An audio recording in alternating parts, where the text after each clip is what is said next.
Let's watch this video, man.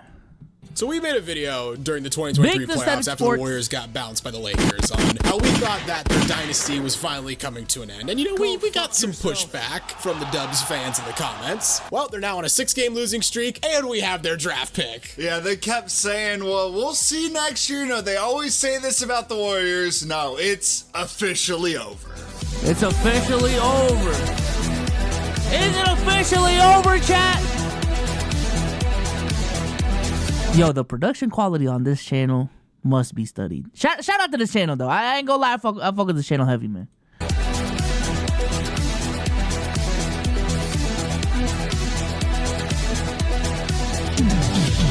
Before we start talking about the Warriors, if you haven't already, make sure you leave this video a like, give us a subscribe, and hit that notification. Lila in chat, what happened in 2022? Listen, man, I think we may just need to come to the conclusion that 2022 was a fluke year. How about that? Maybe it was just a year where Klay overachieved, Andrew Wiggins overachieved, Steph Curry put a backpack on. Right? Put a backpack on and carried y'all to the promised land. Maybe we just gotta accept that.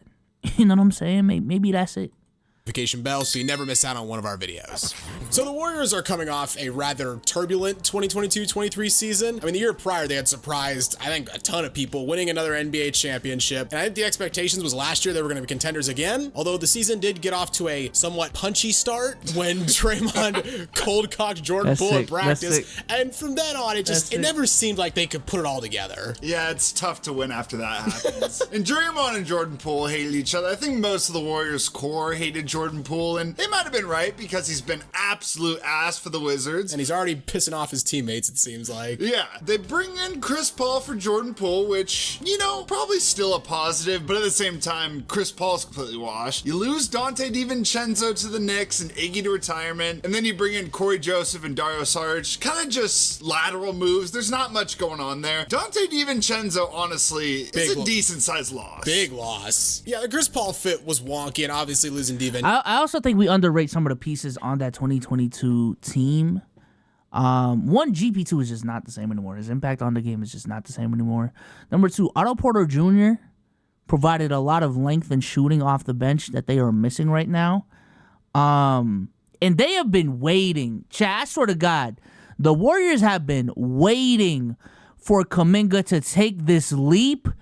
But, bro, maybe we need to come to terms with how good Kuminga is, man. I ain't gonna lie. So far this season, 12 points, 43%, 17%. Like, I'm not saying Kuminga is ass.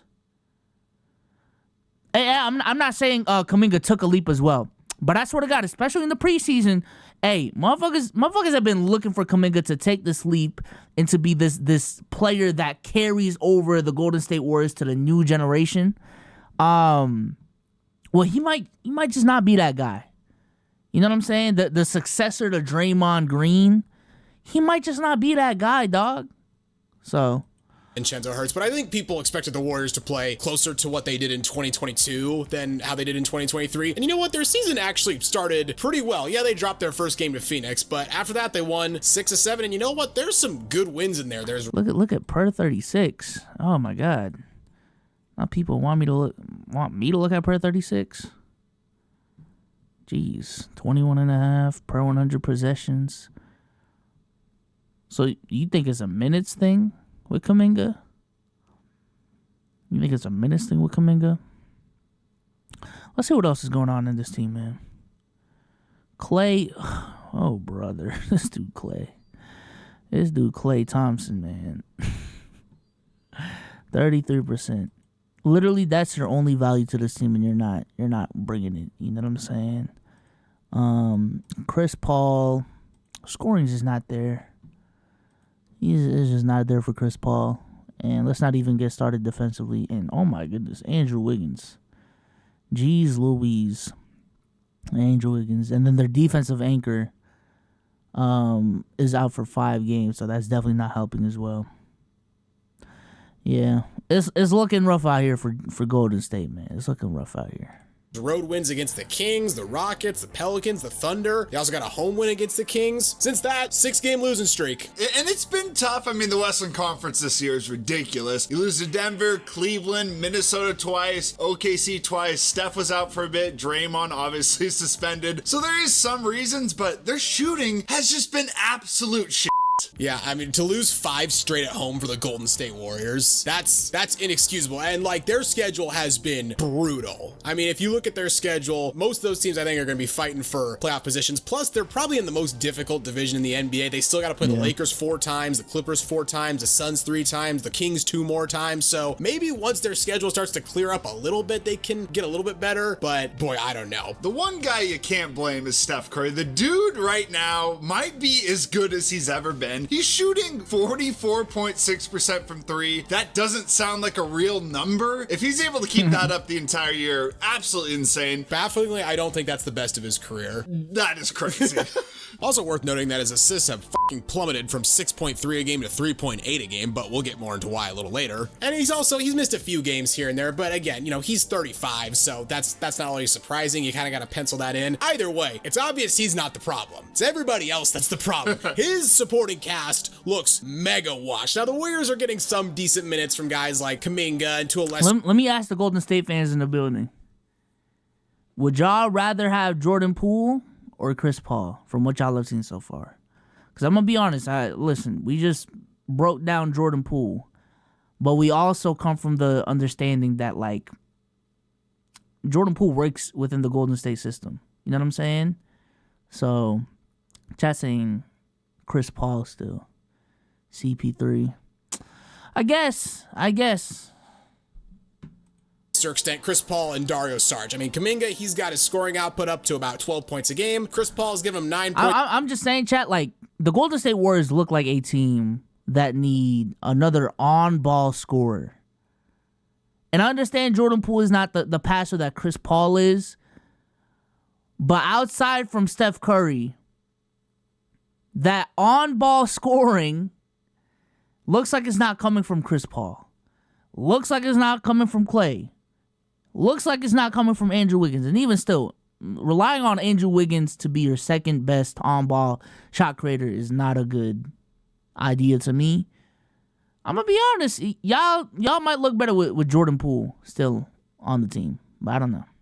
Points per game and 7 assists per game on bad shooting, but realistically, if you expected anything more from him, that's on you. And you know what? Dario Saric is giving them about 9 points per game and 6 boards off the bench, which, I mean, literally anything he gives you is a plus, because I would have expected nothing. Yeah, the problem, getting back to him, Klay Thompson, the dude has fallen off a cliff. 13.8 points per game on 40% shooting and 33% from 3. I honestly don't get it. You're supposed to get better at shooting as you age, but Klay completely has lost his shot. He's lost his defense, too. Can't guard a statue now. I mean, part of the reason why Steph and Klay worked for so many years was that Steph doesn't play defense, but he's got Klay to cover for him. So you don't... Yo, Shea was baking. Yo, Shea's nice, man. Look at this move by Shea, man. Years was that Steph doesn't play defense, but he's got Klay to cover for him. So you don't have two defensive liabilities in their backcourt. I'm tempted to say it's injuries because obviously he tore his ACL in the 2019 finals. He tore his Achilles only a month before he was supposed to come back from that injury. But looking at his stats the past 2 seasons, he's been pretty good, you know, averaging right around 21, 22 points per game, shooting over 40% from 3. He has plummeted this year. I mean, last year he hit the most threes out of any player in the NBA, and then this year the dude can't buy a 3. Then we got Draymond. Ed, look, his stats are more or less fine. They're basically what he's been doing for the past couple of years, but he's just been more of a menace on the court than usual, which, considering who we're talking about, is incredible. Yeah, I mean, lest we forget what happened in the playoffs last year when he went all stompy on Sabonis' chest. And so far this year, I mean, he's gotten in it with Donovan Mitchell. He's gotten into it with Anthony Edwards. He obviously put Gobert in the goddamn sleeper hold, which he got a 5-game suspension for.